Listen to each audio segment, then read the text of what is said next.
Yeni bir inceleme videosuyla tekrar merhaba. Asus ZenBook 14 inç Ultrabook. Hem 4K olsun, hem 14 inç olsun, hem de 7 olsun diyorsanız bu makineye göz atabilirsiniz. İşte başlıyoruz. Evo serisinde böyle defter gibi zarif bir kapak tasarımına sahip olan modelleri de bulabilirsiniz tabi. Ancak bu videonun konusu değil.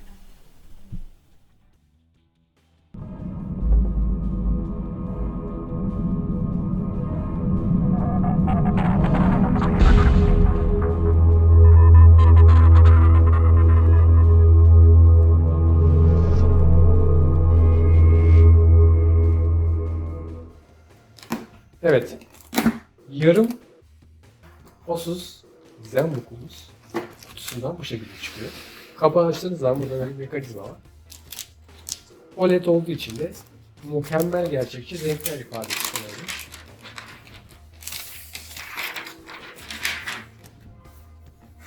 Mayasüz falan filan. Evet, böyle biraz okul defterine benzeyen ama hemen yırtmasam da olur. Kapağı aç. Kapağı nereden açılıyor? Tam buradan açılıyor, evet. Şöyle dik açıdan iyice. Bunda i7 var. Evo işlemci var mı yok mu göreceğiz. Göz rahatlığı TÜV sertifikası almış. Yüksek kontrast demiş. HDR desteği varmış. Ve Full HD'den biraz daha yüksek bir piksele sahip. Tabii şu an şarj olmayabilir. Bakalım. Evet, bir şarja takmamız gerekiyor. Yani bakalım başka kutuda ne var? 20 bin lira mı koyalım? 50 bin lira pardon. Burada bir şey yok. Bunun içi tamamı güç kaynağı bu. Tabii ki Ethernet kartı olmadığı için bir tane de böyle USB'den Ethernet'e çevirici vermişler.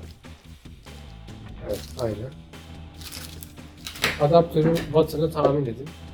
Yani 100 watt direkt yazmış zaten. Bu şekilde küçük kare ve 100 watt olması hoş. Eskiden 65 watt adaptörler dikdörtgen şeklinde oluyordu. Bunda daha kibar yapmışlar ve bu şekilde geniş açıyla açabiliyorsunuz. Ayrıca kutunun arka kısmında bir kılıfa benzer bir şey görüyorum. Onu da alalım. Evet, kılıf gibi bir şey var burada, gizlenmiş. Kılıfın olduğu bölgeyi açtığımızda bu şekilde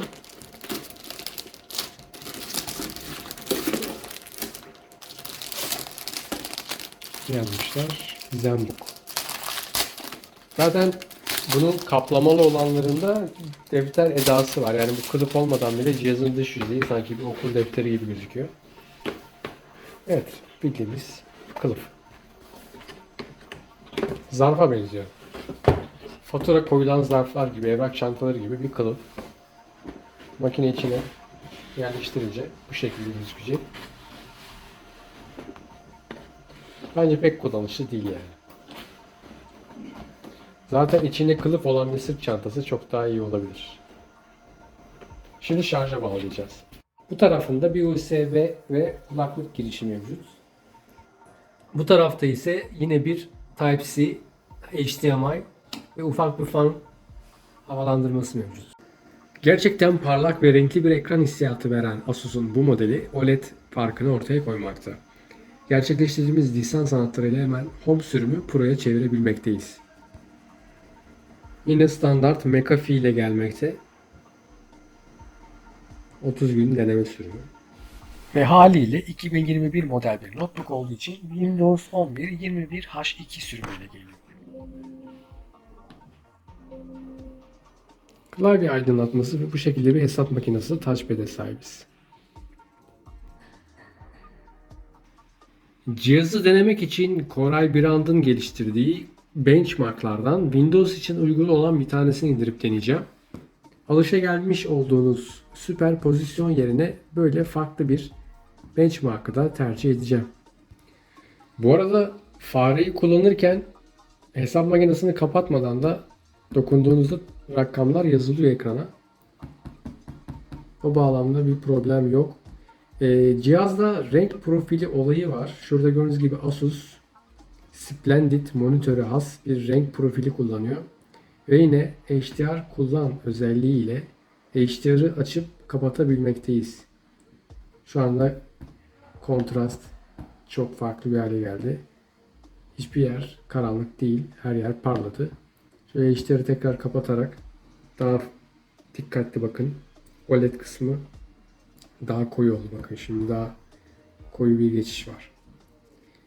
Ekranda piksel epey yüksek. 2880'e 1800 gibi 2K çözünürlüğe sahip. Gayet iyi.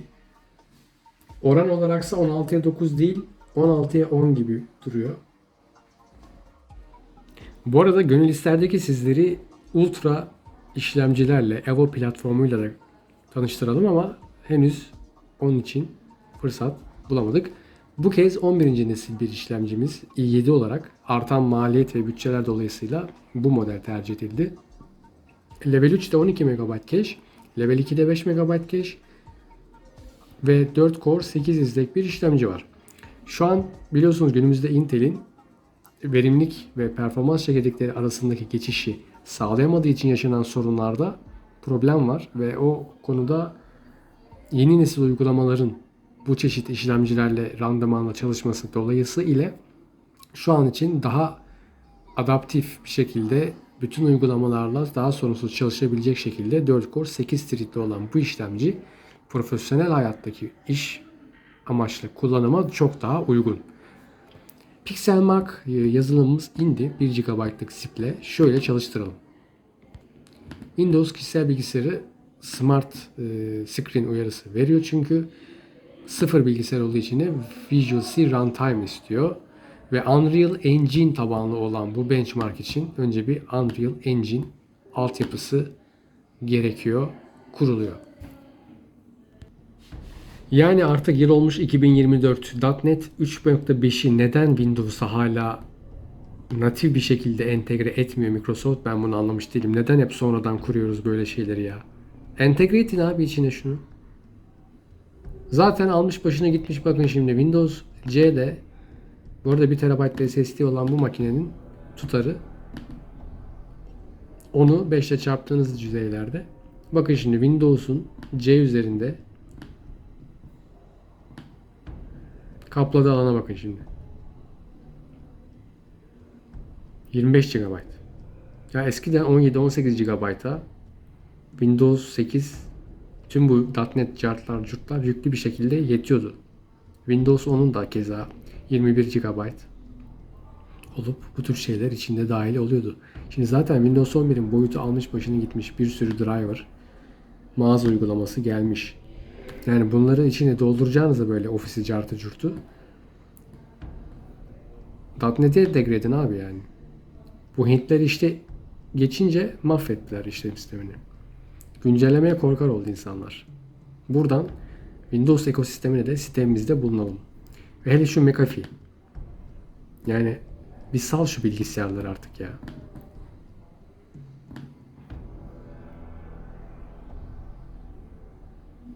Şöyle kısa ve hızlı bir şekilde yeniden başlatma testi de yapalım. Çünkü makinede yüklemiş olduğumuz .NET 3.5 gibi yazılımlar işletim sisteminde yeniden başlatma gerektiriyor. Bakalım yeniden başlama hızı 1 TB NVMe SSD ile beraber ve tabii ki maalesef araya giren güncellemelerle bu testi şu anda pas geçeceğim. Çünkü doğru bir sonuç alamayacağız. 14 inç ekranımızla açılıyor. Ve Pixelmark'ı başlatalım. Ve anlık olarak dedi ki mevcut Intel Irish Graphics Driver'ında hatalar var. Onu da güncelle tabii ki. Yani 2024 yılı için 2022 tarihli bir driver kullanmak istemeyiz. Gidip Irish Graphics Driver indirelim. 680 MB'da driver indiriyoruz. 2024'ün Şubat'ın 26'sında çıkmış. Detayları ne diye şöyle bir bakalım. Windows 11 uyumluluğu var. Bazı oyunlar için iyileştirmeler. Belki genelde birçok oyun için iyileştirmeler içermekte. Çünkü yeni bir şekilde tanıtılan platform desteğinde de bizim işlemcimize uygun. Harici grafik kartlarıyla çıkan Intel'in de oyunlar konusunda birçok güncellemesi söz konusu oluyor. Burada son birkaç versiyonun VHQ sertifikalı olup olmayanlarını da seçebilmekteyiz. Wi-Fi'den bahsetmek gerekirse 6 AX200 serisi 5 GHz bir cihaz mevcut. Eğer fark ettiyseniz piksel yoğunluğu öyle güzel ki kamera bile fokuslayamıyor. Otofokusta oldukça şaşıran kamera ekran konusunda OLED'de daha fazla can çekişiyor. Bellekler DDR5 Quad Channel 4267 MHz'de çalışıyorlar. Bunun bir de AIDA 64 bellek testini merak edeceksiniz. OEM NVMe SSD kullanılan cihazdaki model de bu. Meraklıları araştırabilir. Zaten paylaşımlı olan grafik kartı 8 GB belleğe kadar çıkabiliyor. Windows 7 ile gelen performans puanlama sistemine göre WinSat değerlendirmesi sonucunda 9 puanlık işlemci performansı ve 8.1'lik grafik performansı alarak bu değerlendirme aracında da grafiğin 9.9 alabildiğini görüyoruz. NVMe SSD'nin ise 9.6 alması biraz ironik olmuş.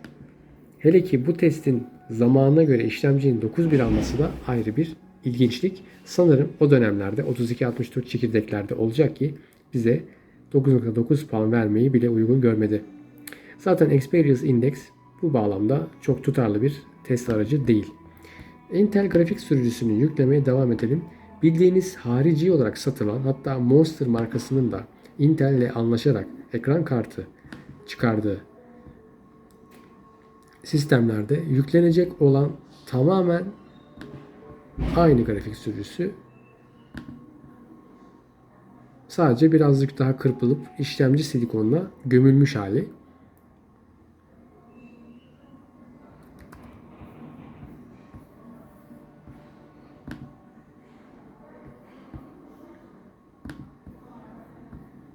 Şimdi 2027'deki 30 sürümünü daha yeni bir hale çevirecek. Bu arada bu platformdaki driver bir alt tıkı da Intel 10. nesil veya 9. nesil işlemcileri de kurulabiliyor. Onların da grafik driverları bu şekilde yenilenmiş oldu. HD 630 gibi, 730 gibi dahili olan APU tarzı gömülü yongalarda da güncel driver bulabiliyorsunuz. Tabii ki ARC serisi kadar değil ama var. Aklınızda bulunsun. Yani bir benchmark atacağız diye sıfır bir makine alsanız da ilk bir saatiniz böyle angaryalarla geçiyor. Fare o kadar küçüldü ki gerçekten 2K'lık bir ekranda DPI ölçeklemesi olmasa aslında her şey çok daha ufak gözükecek.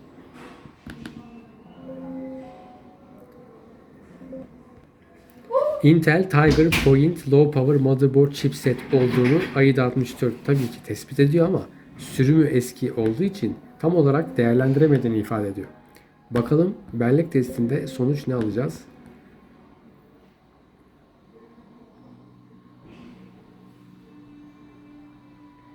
...36-39 gibi Castanti değerlerinin olduğu ancak Command Rate'in 1 olduğu güzel bir bellek görüyoruz.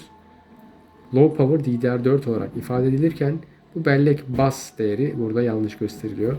Çünkü bu yazılım eski sürüm olduğu için buradaki değerlendirmeyi de doğru yapamadı gördüğünüz gibi. GPU ise deniyor. Bakalım test devam ediyor. Görelim neler olacak. Zaten AIDA da testi bitirdiği zaman diyor ki ben bunu değerlendiremiyorum abi diyor. Algoritmamdaki bütün rakamların dışında bir değerlendirme oldu dedi. Yapabildiği şey sadece paylaşımlı grafik kartı tarafında bellek okuma yazma hızları oldu. Ben eminim ki GPU Z'yi açsam buradan çok daha fazla hızlar göreceğim.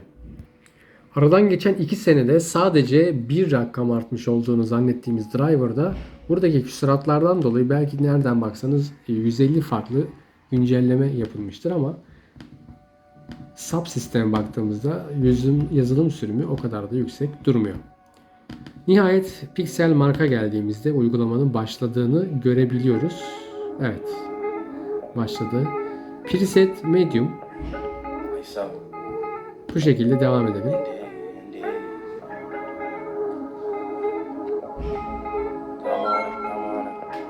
Bu esnada da ekranın ne kadar geniş açılardan çalıştığını görüyorum. I ain't hold on to anything dragging me down. Wake up in the AM, say a prayer, then I leave out. Make sure when it come to us, the comments they don't leave out. Yeah, I got my dogs in the back, better keep out.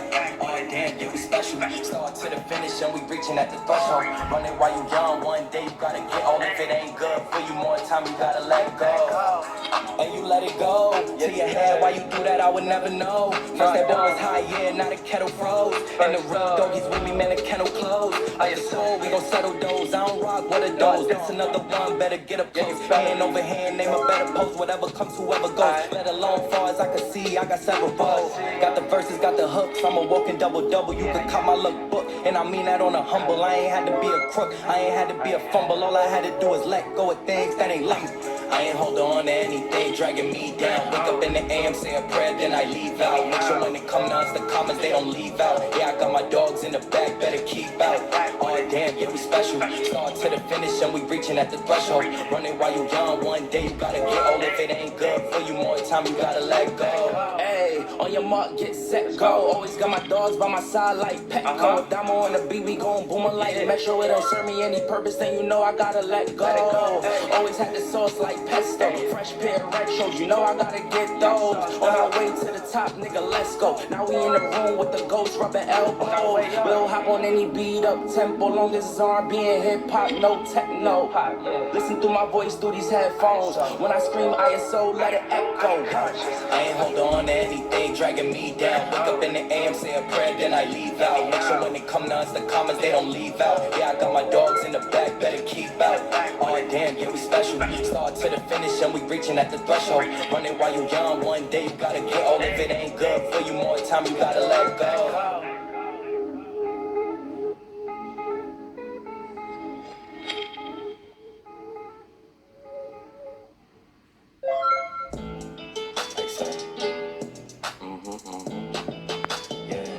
Sanırım test daha bitmiyor. Ben bitirmek zorundayım. Ortalama 20 FPS aldık. Başka bir içerikte görüşmek üzere. Hoşçakalın. İzlediğiniz için teşekkürler.